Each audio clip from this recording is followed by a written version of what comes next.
I don't give a lot of speeches on leadership. In fact, this is probably the first speech I've given on leadership per se, and it is the topic I'm on the Institute, and I decided that's what we were going to be talking about today. And so I'm not going to talk about leadership in terms of structure. I'm not an academic, and I don't actually think about business in a way, and leadership in a structured way. I'm going to actually share some of my beliefs and some of my experiences, and then talk finally on what I think are probably the biggest challenge that I see going forward in the next few years for leadership. I'm going to try very hard not to make it the Jeff Orr story, but it's going to be difficult because if I don't relate personal stories, it's going to be very, very dry. They say work a lot or expands to fill the time allotted. My speeches don't. I have an hour and 15 minutes on the agenda, including questions. I hope it's nothing like that at this point in the day. I just stop talking when I have nothing left to say. The problem is sometimes I have a lot to say. So I'll do my best here. Amazingly, for the longest time, I never even thought of myself as a leader. And in 1990, I was the head of M&A at Nesbitt Thompson, which was owned by 75% by Bank of Montreal at that point, and the rest by the employees.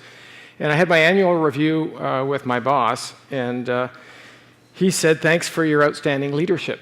And I went, "What does that mean? What do you mean leadership?" And I honest to goodness, it sounds like it's bullshit, but it wasn't. I didn't know what he meant by the outstanding leadership. It was actually Joe Oliver was my boss, by the way, who went on to be finance minister. Not everyone's aware he was an investment banker at Merrill Lynch and Nesbitt back in the 80s and 90s.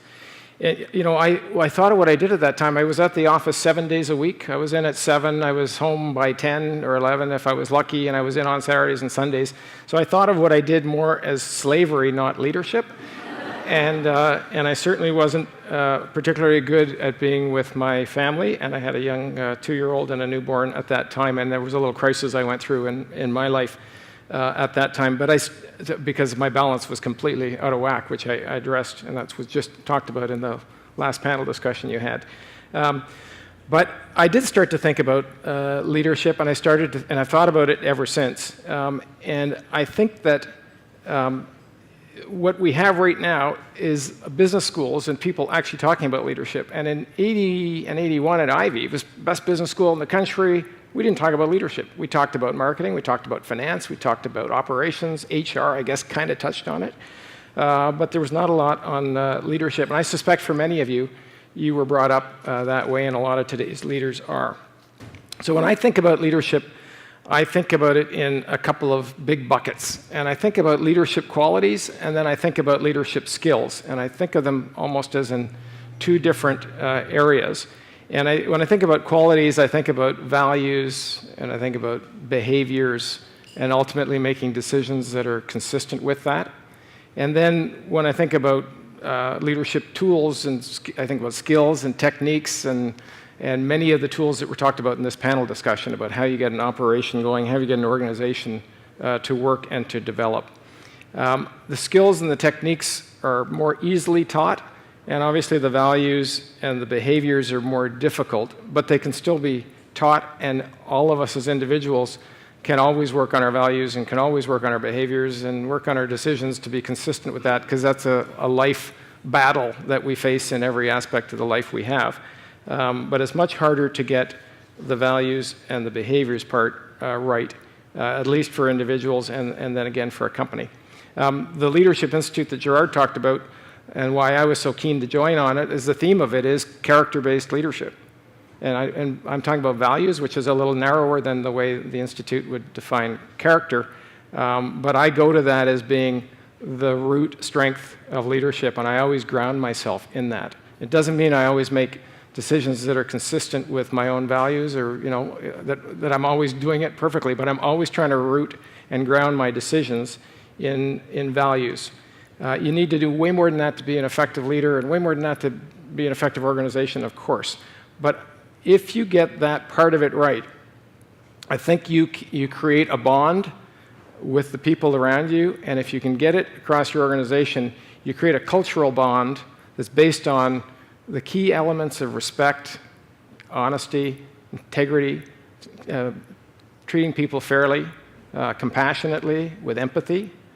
It doesn't mean it's not a hard-driving business and there aren't tough decisions to make, But those elements, if you get them grounded in your leadership team and grounded in your company, you end up with a glue that pulls people together that then allows a group of people to get through difficult challenges, whether they're playing offense or you're playing defense because you got something bad that is happening to your company. I also think that we all have inherently in us a belief that leadership is good or ought to be good.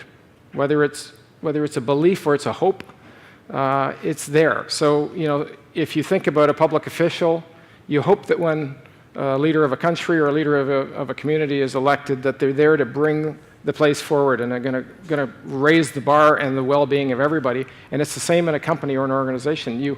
People around at least have hope that the leadership is going to bring the company forward with smart decisions and good strategy and good execution, but that they have the interest of the greater good in mind.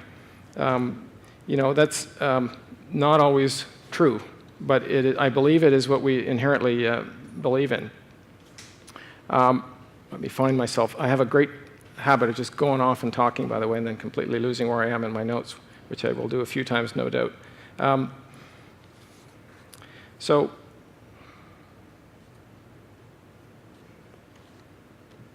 Let me get. I'm going to then take on that theme, and I don't know how many of you will wince at this thought. My observation is that the further you go along in an organization, the more there's a tendency, and the further up in an organization, the more there's a tendency to have people who have good values. You may look around the world of politics today and say, that's nuts. And I have to say, when I look around the world of politics today, I'm not sure it applies. But I have found in companies, when I started off in business, there were lots of turkeys around me. How do you put it? There were turkeys all around me and people who I saw getting ahead and doing all kinds of awful stuff, and I just went, this is not great. As you move on in an organization, you have fewer and fewer of those. You still have people that have great technical skill, and they've got, they can deliver the goods, and so they get promoted and they have senior positions. As you get into the senior ranks of companies, at least the large companies, I think a lot of those people get weeded out, because I think by then organizations realize that they cannot bring the company together. You can't create culture. You cannot get people to behave and believe in it if at the top ranks of the company you've got people that are not rooted in good values. We could have a debate about that, but that's been my experience, and I continue to believe it's so, and whether it is or it isn't, continue to strive to make it so in our companies. So there's two things I tell my kids, and I actually told at the convocation that Gerard mentioned. The first is, I tell them, surround yourself with the best people you can. Yes, smart, ambitious, aggressive, all of that, but the best people rooted in good values, and go there before going over there. Even if that company's got a better name, it's got a snazzier a profile in the market, you go where the good people are. I did that in Nesbitt Thompson. It was not the leading investment bank. Not everybody offered me jobs out of school, but I had a number of them. I went because I really hit it off with the quality of the people that I saw in the team that I was going to be working for. And the second thing that I tell everyone, that the values that you have in life and that you have in your family and you have with your friends are the same values that you need to bring to work. And people think there's a different set of values for work. I think that's completely misconstrued based upon somebody watching the movies or a TV series or whatever. But in fact, if you just think about what you do to treat your family or your friends fairly and how you would treat them, and then you treat that with your coworkers and bring that to work, that's the people that end up in leadership positions, because it's the same. We're all a bunch of human beings, and we're just operating in different environments. One of them's more demanding. Of course, the family is a lot more demanding, but I mean, different environments, but essentially all people. So I'm going to switch gears, and second thing I want to talk about is a few misconceptions that I've seen in business, including what I was taught at Ivey, that I didn't find to be true in the end. And some of these are maybe out of step with today's fast-paced world of technology and disruption, but I have found them to be true. In the 20 years I've been in the Power Group, first of all, we have a controlling family at the top, the Demera family. They've controlled the company for 49 years, and they plan to control it another 49 at least. So they're very, very long-term thinkers, which is fantastic. They're not afraid to be different and stand up against what's conventional wisdom. We have a very decentralized business model. So you heard some of the names of the companies, and we've got companies around Canada, the US, the UK, Ireland, and Germany, and then a partnership in China. And they're branded differently, and they've got different CEOs, and they've got their own boards, and they operate in their own domestic markets. So it's a pretty disparate group, but all around the space of saving, insurance and protection, retirement, all around the same businesses. So in that context, the first thing is that you always hear good leadership stays at a high strategic level and always looks at the big picture and stays up here. Stays up here, that's where the top leadership has to be, focus on strategy and big picture. And I grew up believing that, and I've learned that, well, yeah, you have to be up there, but in fact, you have to go from 50,000 feet down into the weeds and get into the details and go back to 50,000 feet and get into the weeds and continually be oscillating between the two. And if you think about, particularly in a world of digital disruption, entrepreneurs don't fly up here, by the way. People that are reinventing our business models. Stephen Jobs, when Apple was coming out, and when he came back into the company, he's not flying up here with high-level concepts. He's into a client experience in a detailed level and driving it through. If you think about entrepreneurs today in the fintech where we compete, people are thinking about how to put us out of business, and the CEOs understand every little step of the way. They're into the details, and yet they are also strategic.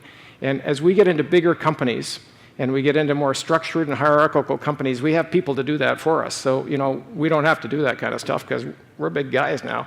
You lose touch. You lose touch when you do that. So a couple of kind of experiences on that. And my predecessor was Robert Gratton, a brilliant guy. He was seriously smart. He kind of intimidated a lot of people. He scared a lot of people. He didn't scare me because as long as you kind of stood up to him and challenged him, you were fine. But if you didn't, it wasn't fun. He was a good guy inside, but he did a good job of disguising it sometimes. So I was the new CEO of Investors Group. I'd been out in Winnipeg about 3 months. My family had stayed in Toronto. I live in Montreal now, but I lived in Toronto for close to 20 years. And about 3 months in, I phoned Robert, and I said, Robert, I want to come down to Montreal and talk to you about Investors Group new distribution strategy. And do you have a couple of hours for me? And he said, no. I said, what are you talking about? Like, you're the chairman of Investors Group and CEO of Power Financial. It's a pretty important topic.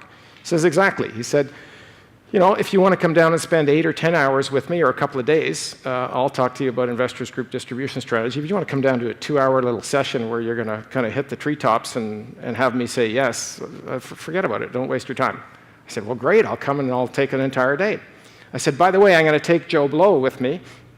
He's the head of distribution, and he's going to come down with me. He says, no.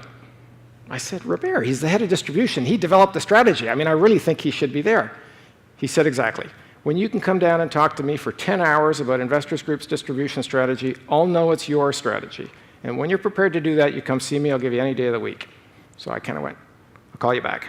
And so I spent the next 2 or 3 months digging in and talking to the what about this, what about that? And I started to ask around the company how this was working, and I really got into it. And not that I didn't speak to Robert on a regular basis, I did, but I called him back 3 or 4 months later, and I said, I'm not coming to see you when I have to fire Joe Blow because this is all wrong. It's all wrong. We're going the wrong spot. And we did a 180 on where the initial strategy was. And a little lesson for me, a lesson that it all looked good. It looked like it was all wrapped up, but when you got into it and you really dug, it wasn't there. A similar experience happened when we had the financial or market timing. The mutual fund industry had a market timing crisis where we had institutional clients actually in mutual funds ripping off our clients. And 5 or 6 companies in Canada got fined. A whole bunch of companies got fined in the United States. And we had one at Investors Group and didn't know what they were doing. We finally kicked them out. And we ended up having a regulatory crisis where we got fined. And we should have been fined. At the time that they were there, we didn't know what they were doing. But we were guilty of being ignorant, not of being complacent. And when I first called him on that and said, okay, this is what we're going to do. We're going to make a press release on this. We're going to do that. And he asked me about 10 questions. And I knew the answer to about 3 of them. And 2 weeks later of fact digging, we had a 180 different strategy than I was recommending. So I kind of learned. I thought I came out of BMO 20 years, CEO Nesbitt Burns. I got the answers. I'm a big investment banker. And I kind of got brought down pretty quickly that you think being a leader is being a big picture guy. you go somewhere else. You're going to combine understanding details and making sure your people understand details and then pulling it together at a strategic level. So that's one kind of big lesson that I take to heart. The second one is good leadership is decisive. It's decisive. You see it on all the movies. It's actually funny. They have to in a movie. They got a 30-second business meeting, and they analyze it, and then they make the decision, right? But in real life, we all kind of get a little bit of that, too. We're in a leadership position. People are looking at you. You're expecting to have direction. If you don't have direction, how can you be a good leader? And Ivey spent a lot of time in our cases and in the, you got to make decisions with imperfect information, which is true. But I have learned almost always, as a CEO or in a leadership position, you're often trying to slow your team down just a little bit. And they're trying to get to yes, and they're trying to get to go. And you want to be the macho leader who's decisive. And what you really have to do often is send them back to the drawing board and look at this question and look at that question and look at this question, and you're trying to find more time to make a decision than you are trying to speed the organization up. I said that's a little contradictory to today's disruptive world, and as we operate in the fintech space, it doesn't work that way. So I appreciate there's some that may be a little out of step, but it has been fundamentally a truism in everything that we have done. And the final one is that people say, what's the right type of leadership? And this will be the last lesson I talk about. It depends is the answer. And so I talked about our disparate business model. In the United States, we have fantastic leadership, innovative, client-focused. Our Empower 401k subsidiary is the second biggest in the US. So we have 8.3 million Americans in now a rebranded Empower. It's only been branded that for a couple of years. It was taking together Great West and Putnam and JP Morgan and put it together. Apple left their supplier and came to Empower a year and a half ago, said it's the most Apple-like experience in the market. The front end, the client experience is fantastic. We got really great people down there that are innovative. They're not the greatest at budgeting and planning, and there's a lot of detail that's often missing, a little bit fintech-like. We need more finance discipline and more planning discipline and more capital discipline in our US company, and we're trying to inject that. You come into the life companies, and I'm not sure if the person from Manulife is still here, but you come into the life companies. In a life company, you're making promises for 50 years, and you're trying to honor those promises, and you got a balance sheet that's levered 20 to 1 like a bank, only you try to guess liabilities and asset values out 20 years. It's risk control, conservative, tight at the top, no decentralized decision-making is the culture of life companies, and for a good reason. And now you're in a world of digital disruption, and you're trying to inject all the genes from the states that I talked about at Empower and trying to see if you can't get them more of that into your leadership in Canada. And so what's the right form of leadership? It depends on what you got. It depends on what your business model and where you are and what challenges. And I guess I'm just saying what you probably all know. It's common sense, but there's no straight answers.